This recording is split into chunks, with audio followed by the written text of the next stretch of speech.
Bonjour à tous, c'est Jean-Luc Roux sur sa chaîne YouTube. Aujourd'hui, nous allons parler des prophètes compositeurs de l'orgue. Nous le disions au début de toutes ces vidéos, que l'orgue fait un peu figure isolée parmi les instruments de musique, puisqu'il est le seul à présenter un caractère utilitaire. L'homme ne lui a-t-il pas demandé de servir un dieu? Mais il peut se prévaloir d'un autre privilège pour avoir en quelques années conquis le plus grand musicien de tous les temps, Jean-Sébastien Bach. Il suscite en quelques années une littérature d'une richesse et d'une perfection telle qu'aucun instrument probablement n'en a connu de plus achevé ni de plus diverse. Le cantor de Leipzig apparaît comme une manière de phare qui illumine toute la musique d'orgue. Dans ce domaine, il faut donc étudier Jean-Sébastien Bach, ceux qui le précèdent et ceux qui le suivent. Bach est un point de départ, mais beaucoup plus un point d'aboutissement.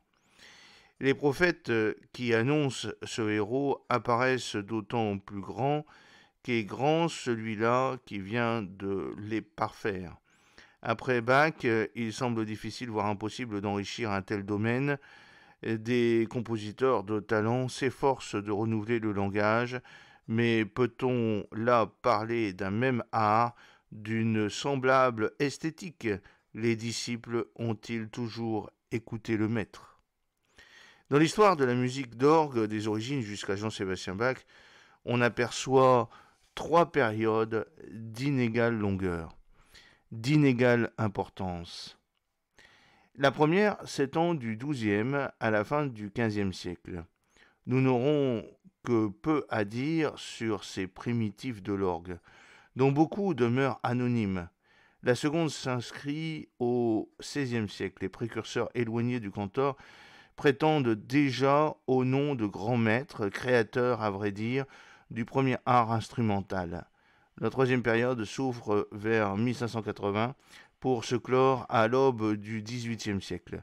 Les précurseurs immédiats de Bach surgissent de toutes parts et vont aplanir les voies qui suivra dès 1703 l'homme de Thuringe. Portatifs, positifs, on l'a dit, servent à soutenir les voix durant tout le Moyen Âge. Dans un chœur, a cappella, une partie paraît-elle trop faible? On la confie à un instrument à cordes, VL, ou à vent, trombone, flûte, orgue, et de tout temps un rôle d'accompagnateur est donc dévolu à notre instrument. Le grand orgue de tribune, par contre, intervient déjà comme soliste.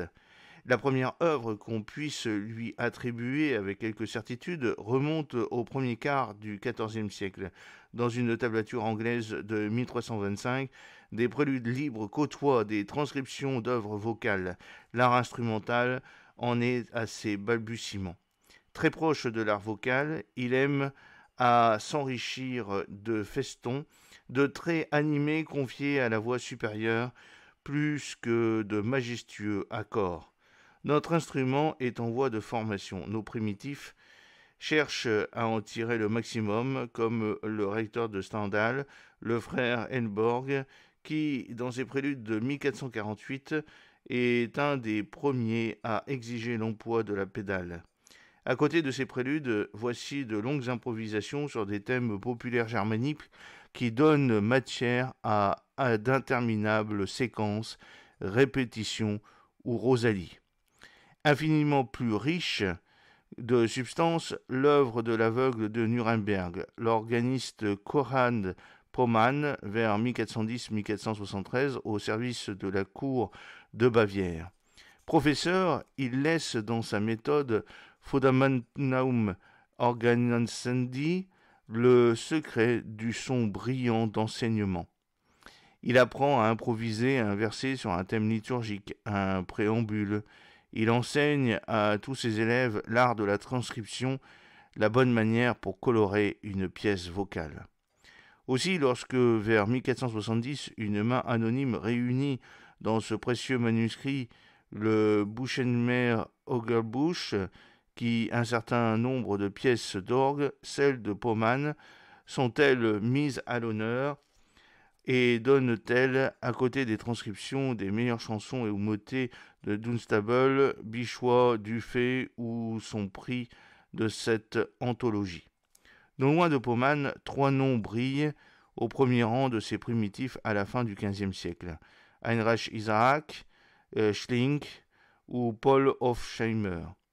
Le premier, organiste de Laurent de Médicis, fut au service de Maximilien Ier jusqu'à sa mort en 1517. Si ses œuvres personnelles n'ont pas été conservées, on possède en revanche les transcriptions que ses élèves ont réalisées de ses chansons, et l'on aperçoit combien l'organiste savait avec aisance fleurir un thème.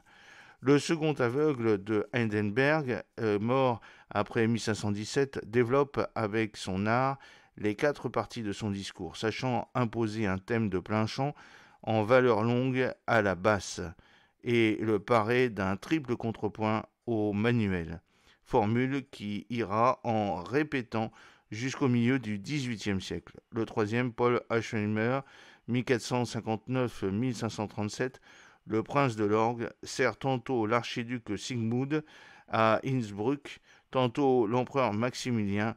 C'est le premier grand maître de l'art instrumental et un maître international. Ses œuvres, des variations sur thème grégorien, les transcriptions de chansons allemandes ou d'hymnes latines, en cet apport, nous relevons une abondance de traits, une animation qui en font un créateur.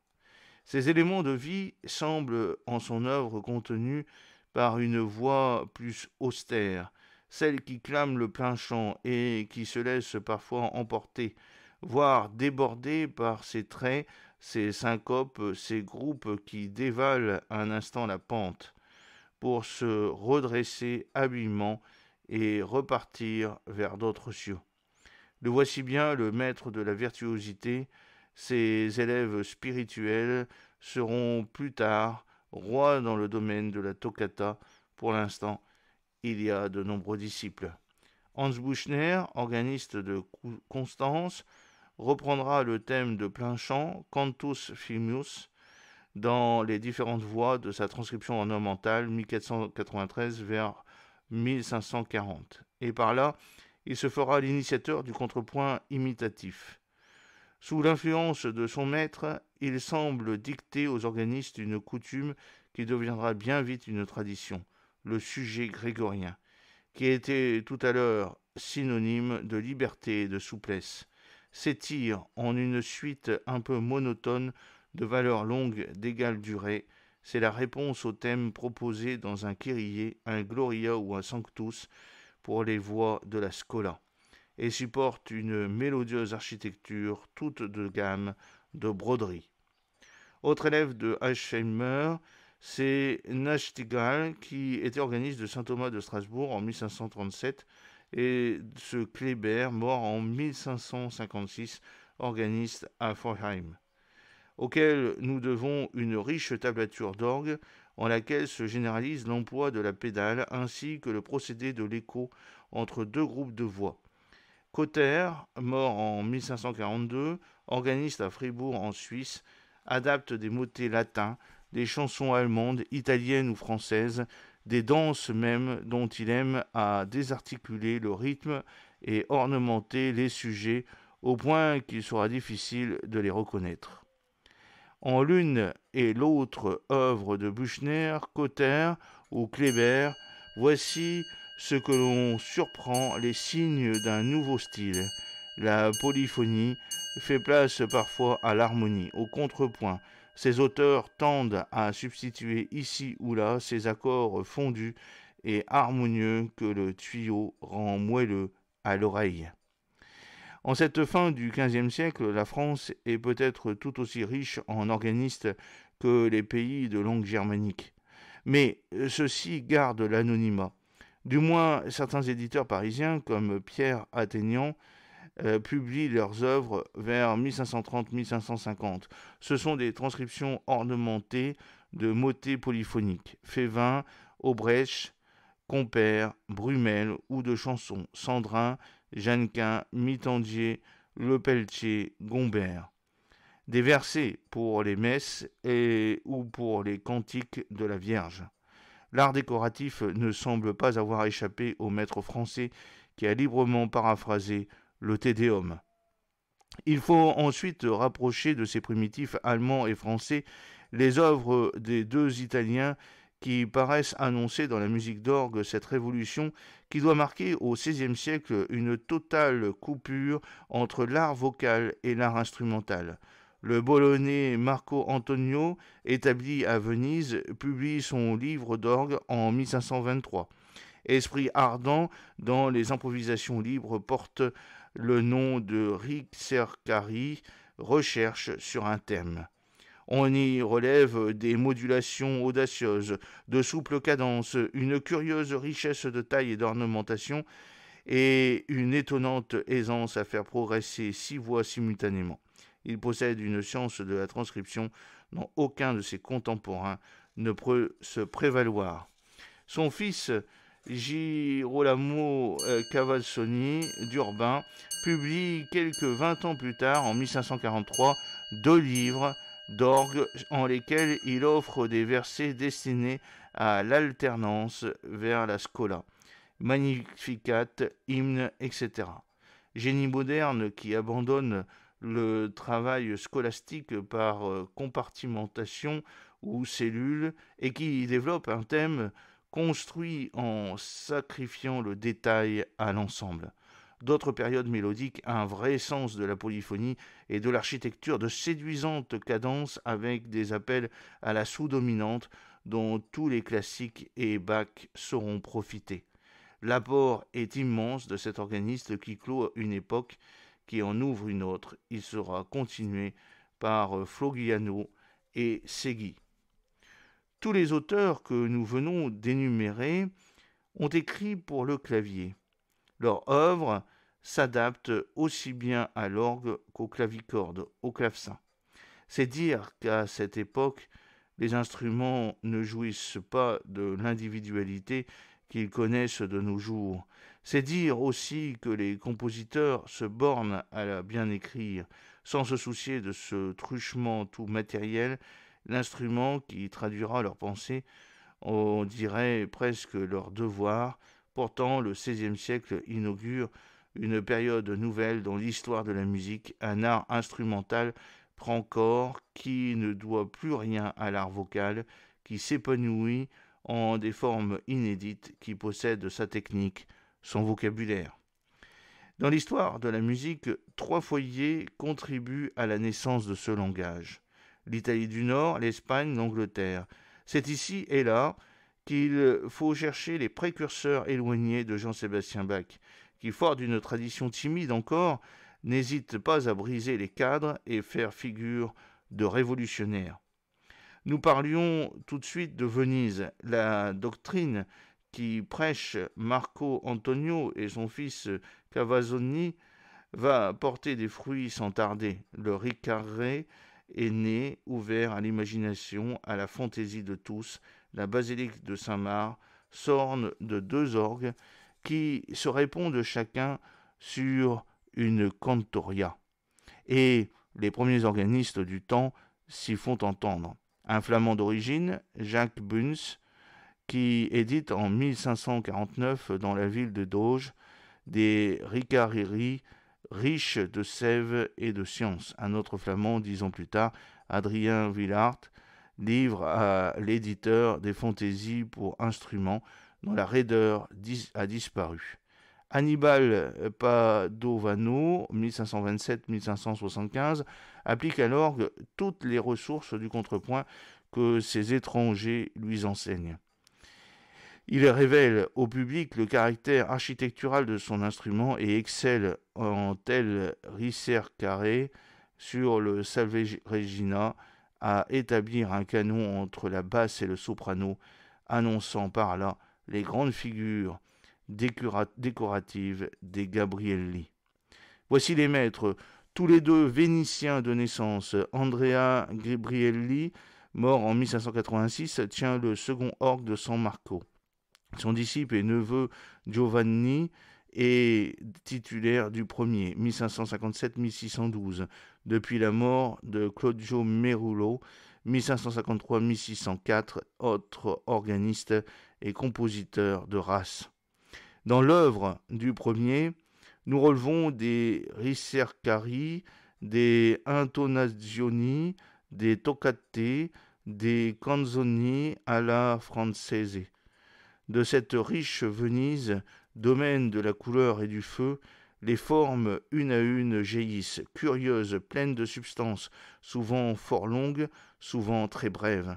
Tempérament vigoureux, doué d'une puissance imaginative, l'oncle et le neveu fixent désormais le cadre de cette recherche qui oriente vers la fugue proprement dite, ou cette toccata, morceau en lequel, après avoir plaqué de puissants accords qui réapparaîtront de temps à autre au long du discours, l'organiste fait étalage de sa virtuosité, de son esprit, de son lyrisme. Dans la fugue déjà, voici qu'apparaissent les deux fragments qui vont sans cesse s'entrechoquer, donnant plus tard naissance au sujet et au contre-sujet. Plus loin, les Gabrielli en appellent à l'intelligence, on appelle au procédé de l'augmentation et de la diminution. Ils n'hésitent plus à transformer en fin d'œuvre le rythme d'un thème. Ils sectionnent leur travail en 3 ou 4 fragments et se livrent en chacun d'eux à des jeux d'écriture serrés, à des imitations, à des straits véritables, sans jamais rompre l'unité de l'œuvre. Dans les canzoni, un Giovanni Gabrielli dépasse le cadre de la fugue.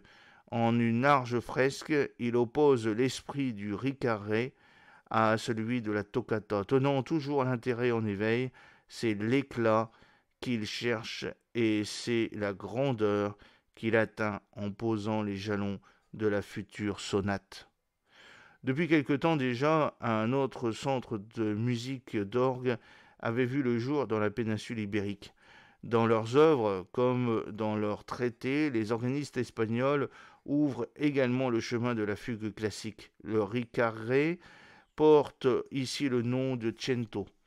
Comme l'Italie, l'Espagne est à la recherche d'un style, d'une architecture.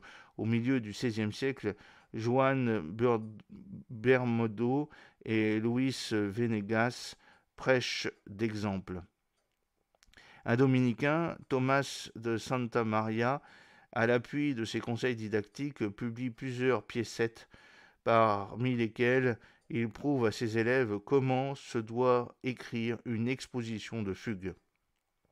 Ses motifs sont brefs, sa sensibilité tour à tour vigoureuse, esquisse. C'est un aveugle qui semble relever, codifier ses leçons.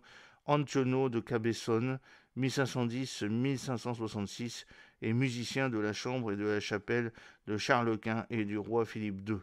Son œuvre comporte des duos ou trios, parmi lesquels il entend apprendre à ses disciples l'art du contrepoint et de la modulation en vue de l'improvisation. Des faux bourdons sur chacun des tons d'église, première cellule du choral varié, puisqu'il groupe l'exposition harmonique d'un texte et une suite de glaças sur ce sujet, des cento en lesquels il traite des idées grégoriennes, des versets pour le Kyrie ou pour le Magnificat, enfin des variations et différencias sur des danses, sur des chansons profanes, son polytriptyque sur le chant de chevalier nous transporte du monde des expériences à celui de la maîtrise. Quelques mesures d'un verset de Magnificat suffisent à situer cet artiste parmi les grands techniciens du contrepoint.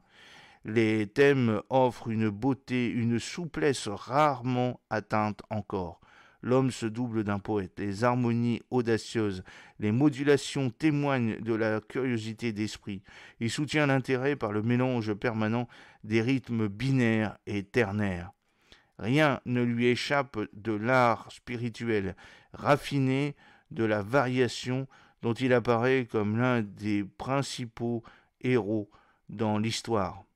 Nombreux ses disciples indirects, comme Anirla de Heredia, l'organiste de Saragosse, né en 1570, qui ne feront que reprendre et amplifier ses leçons. Au nombre de ceux-ci, il faut compter un Portugais, Manuel Rodrigues Caello, organiste et joueur de clavecin à la Chapelle royale de Lisbonne. Un florilège de ses œuvres pour instrument à clavier contient des versets ou cento, des versets pour le Magnificat, pour le Kyrie, et Rossex, qui a particulièrement étudié ces pages, insiste sur leur caractère instrumental main légère, qui saute d'une octave à l'autre pour répéter sur divers registres certaines figures ornementales, sur les irrégularités très hispaniques de rythme qu'elles présentent, leurs couleurs, cartes et quintes augmentées ou diminuées, enfin leur belle architecture. Le recueil du portugais paraissait en 1620. 6 ans plus tard, l'organiste de la collégiale de Saint-Sauveur à Séville, Francisco Correa de Axono, livre au public ses premières belles pièces. De Santa Maria à Correa, quelle magnifique ascension en Espagne. Avec intention, ce dernier multiplie les dissonances en ses cento. Il se diversifie comme à plaisir les figures rythmiques dont il est parsème. Partisan de la couleur par les ornements dont il fleurit son texte, il est également d'un primitif rubato qui ne déplaisait pas aux Vénitiens d'alors. Ces cento disent le souffle de leur auteur, ses variations sur des chansons populaires révèlent sa verve et son souci très hispanique de mêler toujours à un courant généreux et bouillonnant une note amère, angoissée, qui en altère la couleur. Après l'Italie et l'Espagne, voici finalement l'Angleterre. Il est ici plus difficile encore de faire le départ entre musique d'orgue et musique de virginale. Comme en Italie, l'orgue est de dimension très réduite, mais il ne comporte que 2 claviers. Les artistes anglais de la seconde moitié du XVIe siècle se livrent à leur passe-temps favori aussi bien sur l'orgue que sur le virginal, l'art de la variation sous toutes ses formes. Aussi n'est-il peut-être pas un pays qui ait contribué autant de bonheur que l'Angleterre à la création d'un style propre aux instruments à clavier. Les organistes sont tous passionnés, attachés à l'épinette et au virginal. Thomas Tallis, mort en 1585, organiste de la Chapelle royale, et son successeur Blitzmann, mort en 1591, Morley de 1558 à 1603, Bird vers 1542-1623, organiste de la cathédrale de Lincoln, puis de la cour, John Bull, 1563-1628, organiste de l'archiduc Albert, puis de la cathédrale d'Anvers, ont fait preuve d'invention rythmique remarquable en cet art de la variation qui ont appris à approfondir auprès de Cabesson, venu en Angleterre en 1554. Mais ces 2 derniers, Bird et Bull, se distinguent parmi ceux-là en premier chef, par des procédés d'écriture tels que des broderies, des triolets, des retards, des brisures, des éléments de rythme. Ils se sont faits les créateurs d'un langage propre à tout instrument à clavier et qui sera le point de départ de toute l'école d'orgue moderne. Variations sur des hymnes latines, fantaisies, préludes, toccata, chansons transcrites et variées dénotent une agilité, une exubérance dans la polyphonie qui semble contraster avec l'extrême simplicité de l'orgue anglais. Pour éviter la monotonie sur un tel instrument, nos artistes en appellent continuellement à la variété des rythmes et aux ornementations. On retrouvera, mais amplifié, le même luxe de figuration dans l'œuvre des organistes Farnarby vers 1565 vers 1620, Gibbon 1583-1625, un des plus grands maîtres anglais, Tomkins, mort en 1656, Gibbon, mort en 1676. Les précurseurs immédiats de Bach n'ont fait que perfectionner l'outil, enrichir la tradition que leur lèguent de tels artistes. J'espère que cette petite